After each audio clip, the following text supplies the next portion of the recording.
নমস্কার বন্ধুরা, আমার এই ছোট্ট চ্যানেলে আপনাদের সবাইকে স্বাগতম।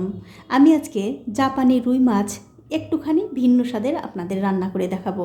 আশা করি এই রান্নাটা দেখার পর আপনাদের ভালো লাগবে। তো রান্নাটা করার জন্য দেখতে পাচ্ছেন এখানে আমি একটা জাপানি রুই মাছ কেটে ধুয়ে পরিষ্কার করে নিয়েছি। এখন এর মধ্যে দিয়ে দিচ্ছি স্বাদ মতো নুন আর হলুদের গুঁড়ো।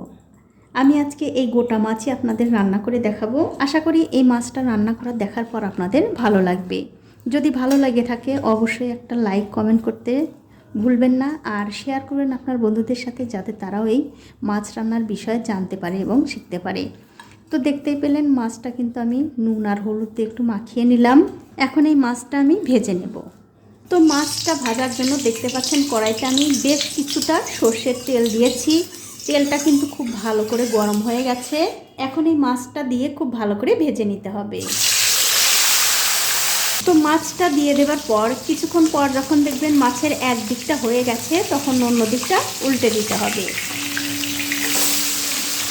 আর এরকম করে কিন্তু উল্টে পাল্টে মাছটা খুব ভালো করে ভেজে নিতে হবে। তো এই দেখুন মাছটা কিন্তু খুব ভালো করে উল্টে পাল্টে আমি ভেজে নিয়েছি। এখন এই মাছটা আমি তুলে নিচ্ছি। মাছটা তুলে নেবার পর ওই তেলের মধ্যে দিয়ে দিচ্ছি আমি একটা তেজপাতা আর একটু গোটা জিরা, তার সাথে দিয়ে দেব দুটো পেঁয়াজ কুচি। এবারে তেলের সঙ্গে এই পেঁয়াজগুলো একটু ভেজে নেব। তো এই দেখুন তেলের সঙ্গে পেঁয়াজগুলো কিন্তু আমি হালকা করে একটু ভেজে নিয়েছি। এখন এর মধ্যে দিয়ে দিচ্ছি দুটো আলু। এবারে পেঁয়াজের সঙ্গে আলুগুলো একটু ভেজে নেব। আর বন্ধুরা, মাছ ভাজার তেল কিন্তু আমি একটু কমিয়ে তারপরে এই মশলাগুলো দিয়েছি। দেখুন আলুগুলো কিন্তু খুব ভালো করে ভেজে নিয়েছি। এখন এর মধ্যে দিয়ে দিচ্ছি একটা বেগুন, তার সাথে দেবো কটা কাঁচা লঙ্কা, হলুদের গুঁড়ো, ধনিয়ার গুঁড়ো আর স্বাদ মতো নুন। এবারে সব কিছু দিয়ে এই বেগুনের সঙ্গে আবার একটু ভেজে নিতে হবে। তো এই দেখুন বেগুন কিন্তু খুব ভালো করে ভাজা হয়ে গেছে। এখন এর মধ্যে দিয়ে দেবো কটা সিম আর দেবো কটা পেঁয়াজ কলি। সবশেষে এর মধ্যে দিয়ে দিচ্ছি একটু লঙ্কার গুঁড়ো। তারপর গ্যাসের ফ্লেমটা মিডিয়ামে রেখে সব কিছু আবারও খুব ভালো করে ভেজে নিতে হবে। তো এই দেখুন সব কিছু কিন্তু আমি খুব ভালো করে ভেজে নিয়েছি। আর ভাজার সময় কিন্তু আমি এর মধ্যে একটুখানি জল দিয়েছিলাম। এখন আমি গ্যাসের ফ্লেমটা বাড়িয়ে দিয়ে এর মধ্যে ঝোলের জন্য দিয়ে দেবো একটু গরম জল। জলটা দিয়ে দেবার পর এই সবজির সঙ্গে একটু ভালো করে মিশিয়ে দিতে হবে। তবে বন্ধুরা, জল কিন্তু খুব একটা বেশি দেওয়া যাবে না, কারণ হচ্ছে এই তরকারিটা একটু গামাখা করে রান্না করলেই বেশি ভালো লাগে।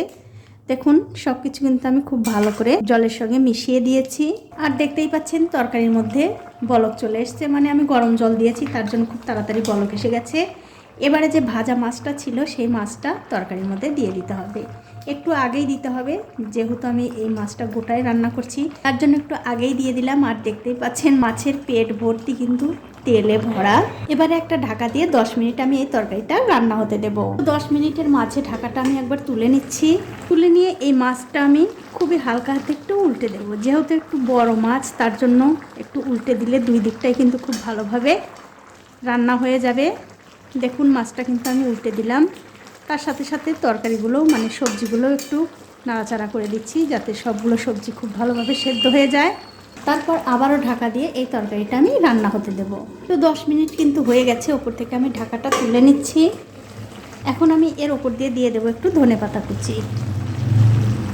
এবারে ধনেপাতাটা এই তরকারির সঙ্গে খুব ভালো করে একটু মিশিয়ে দিতে হবে। আর দেখতেই পাচ্ছেন আমি কিন্তু তরকারির মধ্যে খুব একটা বেশি ঝোল রাখিনি। ঠিক এরকম করে একটু গামাখা করেই কিন্তু রান্না করতে হবে।